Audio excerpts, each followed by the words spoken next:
Strange. Normally by this time of the day I would have received an email or a message from Nick Murray telling me how shit my car is. Hasn't come through. That's strange. Let me refresh. Have another look. Nope. Time to get on with the video.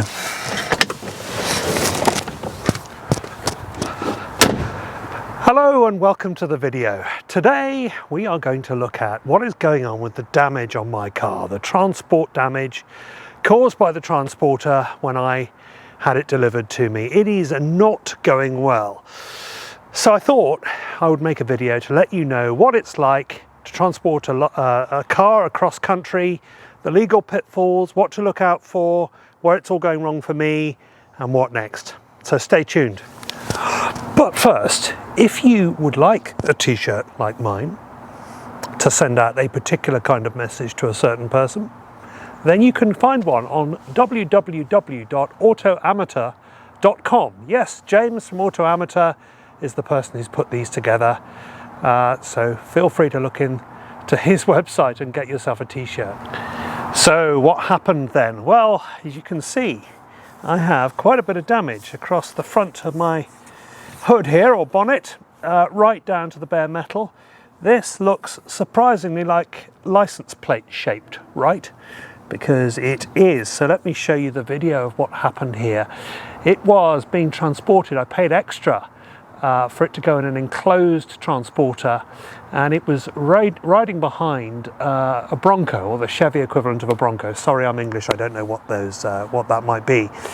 And as you can see from this slipped leash or lashing down here, it bounced forward and it kept going. Well, the journey from Detroit to Connecticut went straight under the Bronco Chevy thing, Jeep thing, and this license plate went all the way through, and even the headlight here and the headlight there is damaged as well. The whole thing's really damaged. So that's what happened. We discovered that when we opened the car up. I was there for the delivery. We were in a gas station car park. The driver expressed surprise. I was pretty nice about it. I thought at the time, well, these things can be fixed. The driver of the car got the owner of the company, driver of the transporter I should say, got the owner of the company on the line, who was very nice. He said, don't worry about it, I'll settle it out of my own pocket. That actually raised my hackles up a bit. I thought, well, okay, normally this would go through insurance. And that's where we've got to so far. But let me take you through the process of getting there. When you apply to have your car transported, it's not straightforward, although you might think it is. So I used Montway Auto Transport, and they're one of the big ones, I thought. And you know, when you see these guys, you input your details, they tell you what the cost is, you hit the button and pay with your credit card, and it's all done for you. A nice, easy consumer experience, you think, until it all goes wrong. Certainly the feeling I had was that they were a big company that were insured. I had no notion as whether they were owning the transportation that they were moving people around with, or whether they were using third parties. It certainly made me feel as if they were in control and I was protected. After all, I had the contract with them, right? They told me they were insured, right? Well, sort of. The Interstate Commerce Act, would you believe, and the Carmack Amendment to it, which they make you very well aware of when there is a claim, makes the transportation company, the person that is physically moving your car, liable for any damage. So you go from the feeling of dealing with a very big transportation company and feeling protected to an email from Montway saying, we are a broker. You have to settle with the transportation company. We will help you mediate if you would like us to. And one other thing to be very carefully aware of is that the whole thing is governed by a document called the Bill of Lading. Here's mine here. It shows the condition of the car when it was picked up and when it was delivered. Now you'll note there was no damage at all, not even a single scratch apparently when it was picked up, and I wasn't asked to complete a bill of lading document, of which I had no knowledge of course, because I'm not a transportation expert at the time of delivery. Unbelievable.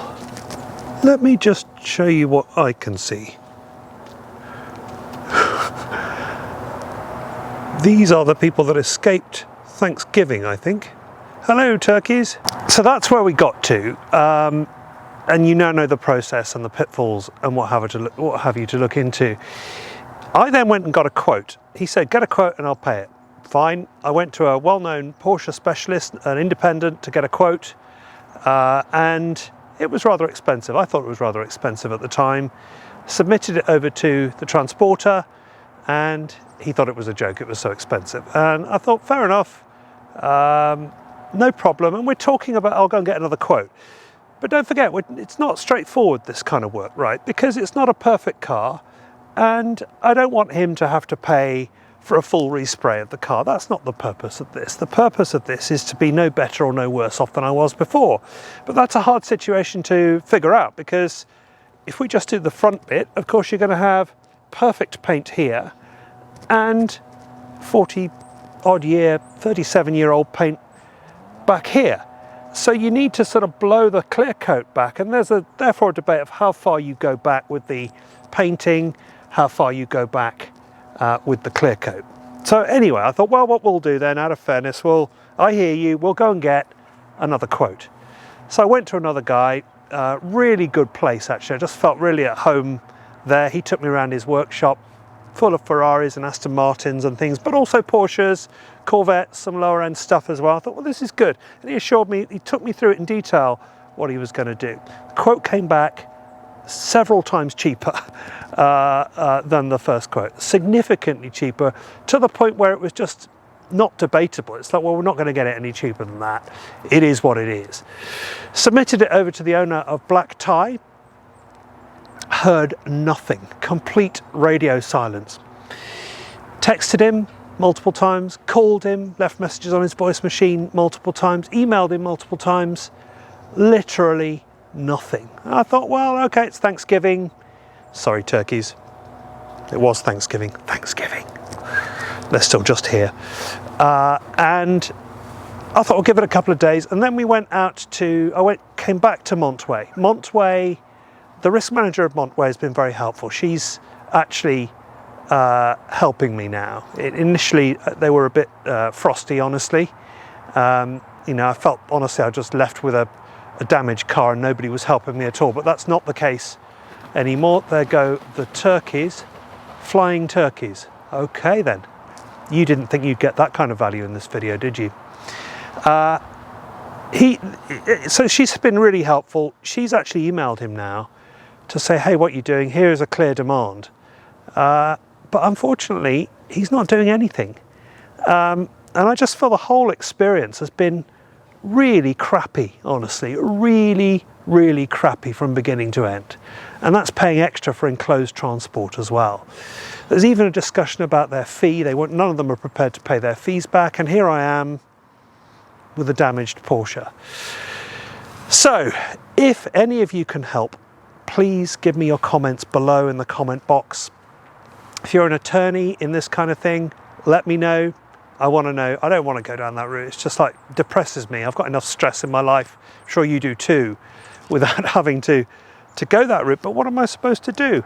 You know, if the guy doesn't reply to anything and he's not paying, he's not doing what he said he would do, it's clearly his fault. It's clearly not my fault. What do you do? What do you do in that scenario? Being a nice guy just didn't work.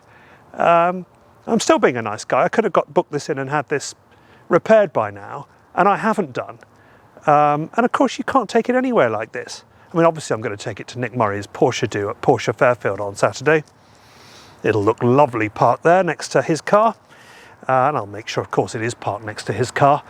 But you can't do anything with it. So I'm going to end up having to pay for this myself and claim back through the courts, I think. I don't want to claim on my own insurance, because if I can't claim it back from him, then I get a black mark on my own insurance. I may as well just pay for it myself and claim it back through the legal route. So a pretty sorry story, all in all. We are, however, going to make this better. This will not defeat us. I will get this repaired. We've got lots of stories to tell with this car. I'm lining up some partnerships right now, which I think you guys will find really interesting. Some of the big suppliers to the 928 customers in the market. Hopefully we'll have some good stories to tell there, and there's lots more to do on this as well as we get it ready for the spring. So stay tuned, subscribe and like if you wouldn't mind. If you like this kind of stuff, subscribe, hang around, you'll enjoy it. But otherwise, thanks so much for listening to my rather sad story, and I'll see you in the next one.